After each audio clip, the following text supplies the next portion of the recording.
Hello friend, सभी को नमस्कार। मैं हरकिरत सिंह आज लेके आए हैं आपके लिए भारत में कृषि यानी एग्रीकल्चर के बारे में हमें आज की वीडियो में देखना है। और सेम वही बात कि ये जो टॉपिक है सबके लिए इम्पोर्टेंट है, कृषि भूगोल के लिए भी ये सबसे इम्पोर्टेंट टॉपिक है। ओके, तो चलिए शुरू करते हैं। तो सबसे पहले हम देखते हैं कि जो कृषि है, जो भारत की कृषि है वो मानसून पर डिपेंड करती है। भारत की जो कृषि है ना, ये मानसून पर डिपेंड करती है, जिस वजह से कृषि को मानसून का जुआ कहा जाता है। मानसून का जुआ, कृषि को क्या कहते हैं? मानसून का जुआ कहा जाता है, क्योंकि ये मानसून पर डिपेंड है। और भारत जो है वो कृषि प्रधान देश है। भारत क्या है? कृषि प्रधान देश है। कृषि प्रधान देश है। तो इसका मतलब ये रहा कि कृषि प्रधान देश है, तो यहाँ पर कृषि की सख्त ज़रूरत है, कृषि उत्पादों की आवश्यकता है। और कृषि ही डिपेंड करती है मानसून पर। तो इसीलिए अगर मानसून अच्छा रहा तो कृषि भी बहुत अच्छी रहती है, उसका उत्पादन बहुत अच्छा रहता है। और अगर मानसून अच्छा नहीं रहा, मानसून में अगर थोड़ा सा विलंब हो जाता है तो कृषि का उत्पाद बिल्कुल चेंज हो जाता है। और उस उत्पाद के परिवर्तन से क्या हो जाता है? पूरी जीडीपी पर इफ़ेक्ट पड़ता है, पूरी देश की अर्थव्यवस्था पर इफ़ेक्ट पड़ता है। बात करते हैं इसके बाद में कि भारत में जो लैंड एरिया है, टोटल लैंड एरिया जो है, उसमें से 51% भाग पर कृषि की जाती है। 51% भाग जो है ये कृषि कार्यों में है, कृषि संबंधित है। और 4% जो हिस्सा है भारत की लैंड एरिया का, वो चारागाह के लिए है। चारागाह के लिए है। और 21% अगर हम बात करते हैं तो ये रहेगा वन।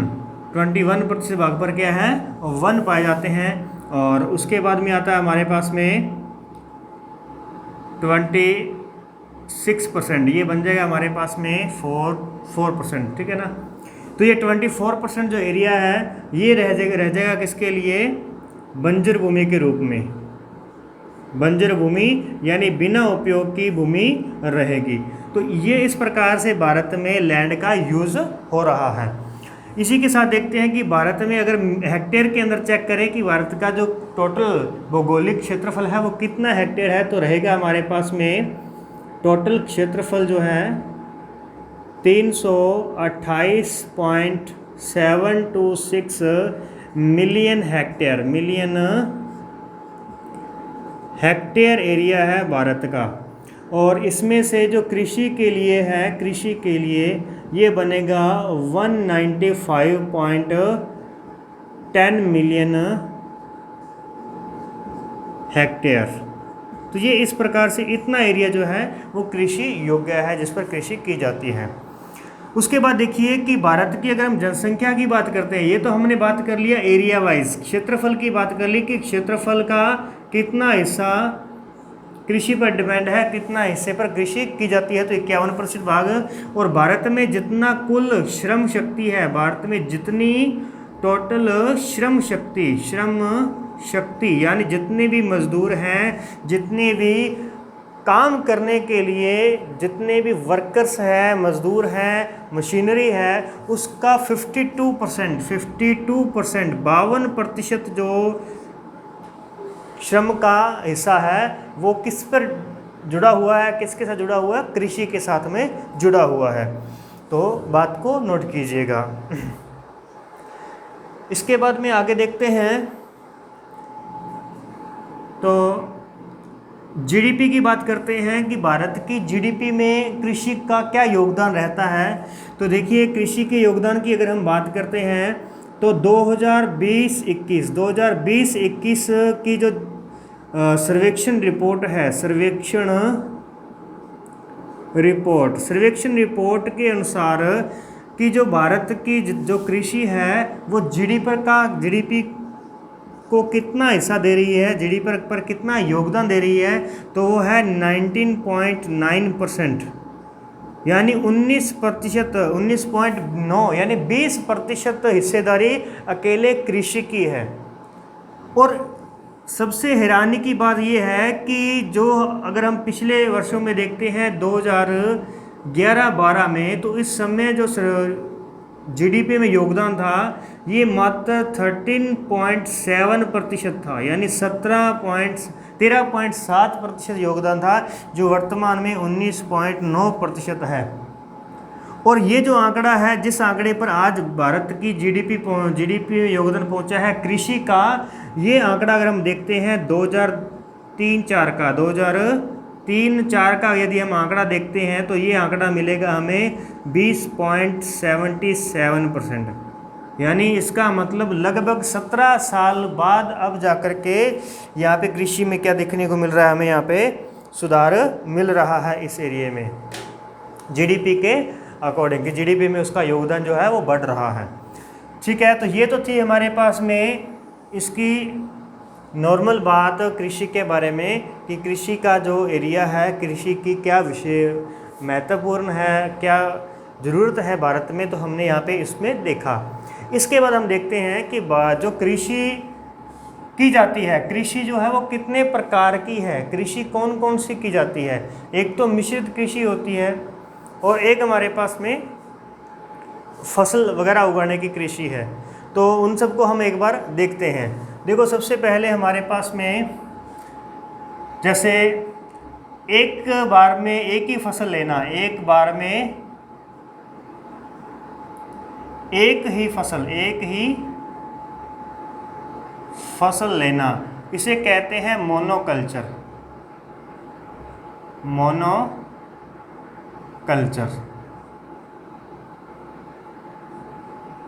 तो ये मैं बार बार नहीं लिखूंगा मोनोकल्चर। तो मोनोकल्चर आपने देखा कि कल्चर कृषि को अपने एग्रीकल्चर, ठीक है, एग्रीकल्चर जैसे कहते हैं कृषि को, तो ये कल्चर शब्द सभी के साथ में आएगा। और अगर हम कहें कि एक स्थान पर एक बार में एक से अधिक फसल प्राप्त करना, फसल की प्राप्ति करना, तो ये कहलाएगा हमारे पास में पॉलीकल्चर।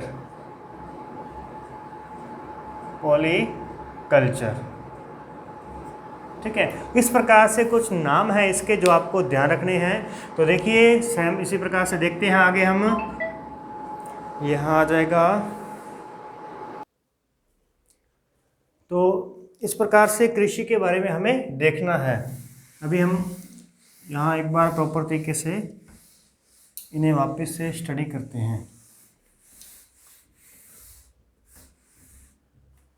तो देखिए, ये रहा हमारे पास में सबसे पहले कि एक बार में एक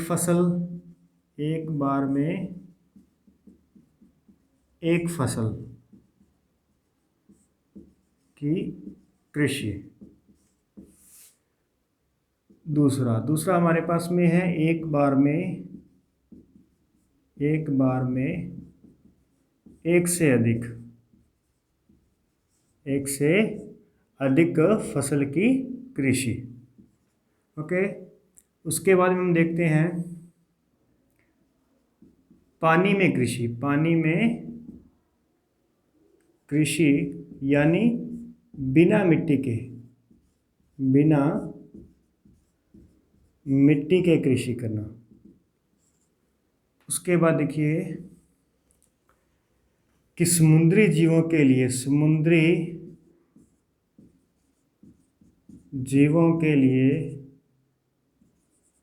कृषि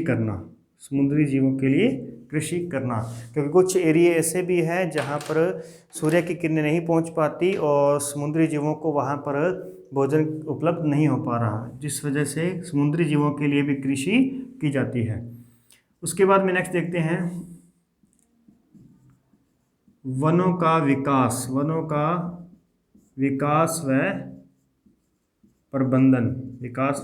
प्रबंधन। इसे हम क्या कहेंगे, ये चीज़ें हमें यहाँ पे ध्यान रखनी है। नेक्स्ट इसके बाद में आता है नेक्स्ट है फलों की खेती, फलों की कृषि, फूलों की कृषि, फूलों की कृषि। उसके बाद में मधुमक्खी पालन, मधुमक्खी,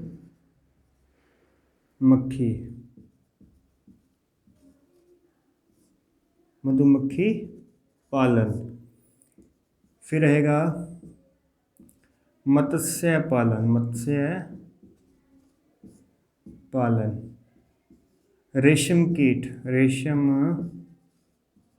कीट पालन। उसके बाद में है रेशम कीट पालन। और फिर देखते हैं केंचुआ पालन, केंचुआ पालन। फिर आ जाता है अंगूर की खेती, अंगूर की कृषि, अंगूर की कृषि। तो इस प्रकार से ये हमारे पास लगभग कृषि के नाम बनते हैं। और बागवानी, बागवानी कृषि, बागवानी के लिए हो गया। और कौन सा रह गया है, तो ये इस प्रकार कृषि है। अब हम इसके नाम देखते हैं कि इन सब के नाम जो है वो क्या रखे गए हैं, इन्हें क्या कहते हैं। तो देखिए, सबसे पहले एक बार में एक ही फसल लेना यानी कि मोनोकल्चर, मोनोकल्चर।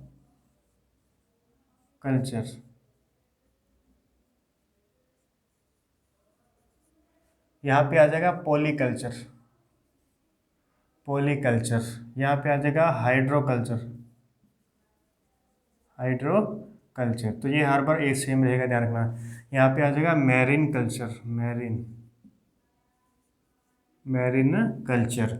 वनों का विकास एवं प्रबंधन Silvi culture, Silvi culture.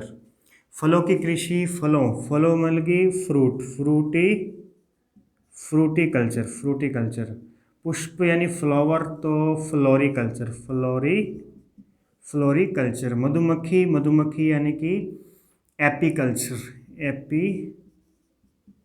Apiculture. और मत्स्य पालन यानी कि पीसी कल्चर, रेशम कीट यानी कि सेरीकल्चर, सेरीकल्चर कहेंगे। केंचुआ पालन को हम कहेंगे वर्मी कल्चर, वर्मी कल्चर कहा जाएगा। अंगूर की खेती जो है इसे कहेंगे वीटी कल्चर हो जाएगा। बागवानी जो है, बागवानी इसे कहेंगे हम बागवानी के लिए आता है शब्द हॉर्टिकल्चर, तो इस प्रकार से ये हमारे पास में कृषि से संबंधित सभी जो कृषि के प्रकार हैं ये हमारे पास में आ जाते हैं कि किस प्रकार की कृषि है और उसका क्या नाम रखा गया है। ठीक है, तो इस प्रकार की नॉलेज के लिए आप अब हमारे चैनल को सब्सक्राइब जरूर किया करें। ओके, बढ़ते हैं अगली आगे की तरफ। तो इसके बाद में हम देखते हैं कि जिस प्रकार से हमने सभी इसके पार्टीशन देखे हैं, सेम ऐसा ही हम देखने वाले हैं इनके क्रांतियों के बारे में, क्योंकि इसके लिए क्रांतियाँ भी चलाई गई हैं। कृषि के लिए क्रांतियाँ उस प्रकार की नहीं जिस प्रकार से 1857 की क्रांति थी, वो क्रांति नहीं चलेगी। यहाँ पे जो क्रांति चलेगी ये उनकी पैदावार को बढ़ाने के लिए होगी। तो कौन कौन सी क्रांतियाँ हैं, अभी उनके बारे में डिस्कस करते हैं। तो यहाँ पर भी ध्यान दीजिएगा, जल्दी से देखते हैं। फिलहाल पहले मैं इनके बारे में सिर्फ ये बताता हूँ कि इसका संबंध किससे रहेगा, हरित क्रांति। तो हरित क्रांति, बस बाकी चीज़ें जो हम वो बाद में देखेंगे कि इसको किसने शुरू किया, कब शुरू किया, ये चीज़ें। हरित क्रांति होगी। दूसरी है हमारे पास में श्वेत क्रांति। तीसरी है रजत क्रांति के बारे में देखेंगे तो श्वेत तो होगी हमारे पास में, तो नीली क्रांति, नीली, जितने भी शब्द हैं, जितने भी कलर्स हैं उन सब के नाम यहाँ पे आ जाएंगे। लाल क्रांति, धूसर क्रांति, भूरी क्रांति, भूरी क्रांति, ओके। और भूरी क्रांति होगी, लाल होगी, गुलाबी हो चुकी है, नीली, और पीली क्रांति, पीली। और कौन सा कलर रह गया है? तो ये लगभग कलर तो हमारे पास में आ चुके हैं सब। इसके बाद देखते हैं सफ़ेद रेशा क्रांति, श्वेत रेशा क्रांति, श्वेत रेशा क्रांति। फिर आ जाएगा गोल्ड, यहाँ स्वर्ण रेशा क्रांति, स्वर्ण रेशा क्रांति, स्वर्ण रेशा क्रांति आ जाएगी। स्वर्ण रेशा क्रांति के बाद हम देखते हैं गोल क्रांति, गोल क्रांति, गोल क्रांति के बाद में देखते हैं गोल, तो गोल के बाद में आ जाएगी परामनी, परामनी क्रांति, परामनी क्रांति आ गई है। फिर देखते हैं परामनी क्रांति, और सभी देख पा रहे हैं।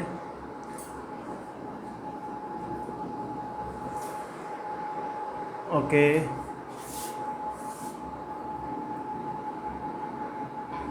परामनी क्रांति के बारे में हम देखते हैं तो क्या रह गया है? काली, काली क्रांति, काली क्रांति, गोल, रजत, दूसर, दूसरे यानी कि ग्रे, दूसरे का मतलब क्या होता है? ग्रे कलर यहाँ पे आ जाएगा हमारे पास में। परामनी हो गई है तो सनराइज, सनराइज, सनराइज क्रांति। उसके बाद में गंगा क्रांति, गंगा क्रांति, अमृत क्रांति, अमृत क्रांति। बस 3 के नाम और मिल जाएं अपने को तो हमारी 20 हो जाएगी, T20 हो जाएगी। तो क्रांतियाँ हो चुकी है, अमृत क्रांति हो चुकी है, और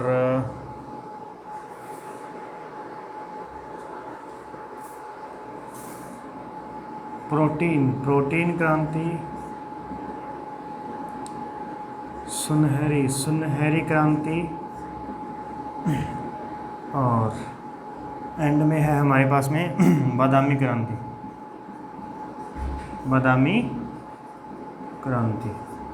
और इन सब के ऊपर जो है वो है इंद्रधनुष, इंद्रधनुष क्रांति।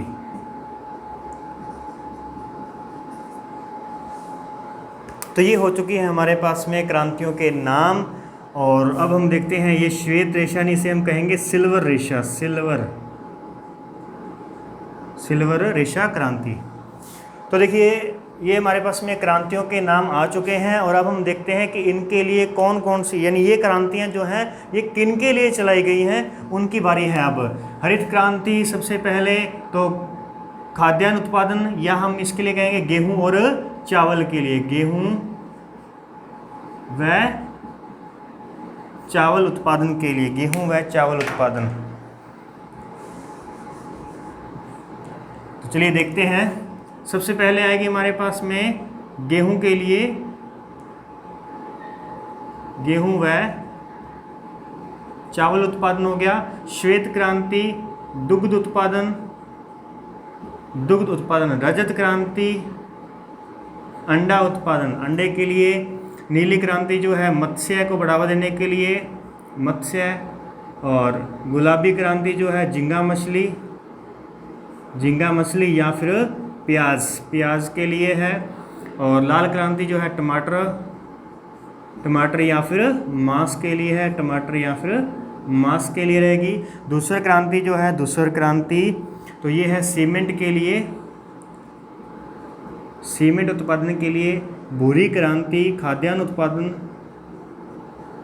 खाद्यान्न उत्पादन के लिए। पीली क्रांति जो है तिलहन फसलों के लिए, तिलहन उत्पादन। श्वेत रेशा यानी कि कपास उत्पादन, स्वर्ण रेशा यानी कि जूट उत्पादन, गोल क्रांति यानी कि आलू के लिए, ब्राह्मणी क्रांति यानी कि भिंडी क्रांति भिंडी के लिए, काली क्रांति जो है पेट्रोलियम के लिए है, पेट्रोलियम, सनराइज जो है ये इलेक्ट्रॉनिक्स के लिए है।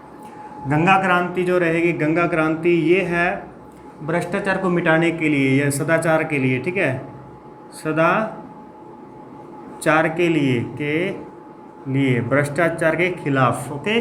अमृत क्रांति जो है ये है नदी जोड़ो अभियान से संबंधित, प्रोटीन क्रांति जो है ये दलहन उत्पादन के लिए है, दलहन उत्पादन को बढ़ावा देना, क्योंकि प्रोटीन सबसे ज़्यादा दलहन दालों में होता है। सुनहरी क्रांति बागवानी के लिए, फल फूल और बागवानी के लिए। बादामी क्रांति, बादामी जो है मसाले उत्पादन के लिए, मसाले उत्पादन। इंद्रधनुष सभी क्रांतियों पर निगरानी रखने के लिए इंद्रधनुष क्रांति है। और इसी के साथ एक और है हमारे पास में सेफ्रॉन क्रांति। तो सेफ्रॉन क्रांति जो है ये केसर उत्पादन के लिए है। जम्मू कश्मीर में केसर किस इलाके में होता है, जम्मू कश्मीर क्षेत्र में होता है, तो केसर उत्पादन के लिए सेफ्रॉन क्रांति है। तो ये थी हमारे पास में कृषि में से संबंधित क्रांतियाँ, और ये किस किस से संबंधित हैं ये सब मैंने यहाँ पे आपको शो कर दी हैं। इनको याद रखिएगा। ज़्यादातर चीज़ें जो है वो उनके कलर से मैच करती हैं, और जो कलर से मैच नहीं करती है उनको अपने को सिर्फ याद रखना है। क्लियर। हरित क्रांति, हरित यानी कि गेहूँ हरा है, चावल हरा है जब बोया जाता है। उसके बाद में तो देखिए श्वेत दूध से है। रजत क्रांति जो है ये थोड़ा ध्यान रखना है कि रजत जो है थोड़ा सिल्वर, यानी रजत किसको कहते हैं, सिल्वर को कहते हैं, और सिल्वर की तरह अंडा जो है सिल्वर की तरह है। देखना आपको इसको कि उसका कलर सिल्वर की तरह होता है। नीली मत्स्य यानी पानी नीला है। गुलाबी क्रांति, प्याज गुलाबी है, और लाल टमाटर लाल होता है। दूसरी यानी कि सीमेंट सीमेंट कैसा होता है, ग्रे कलर का होता है। भूरी क्रांति जो है ये खाद्यान्न उत्पादन के लिए, ये याद रखनी है अपने को। और पीली क्रांति, पीली तिलहन जो है, जितनी भी तिलहन फसलें होती हैं ज़्यादातर उनके फूल जो होते हैं वो पीले ही होते हैं।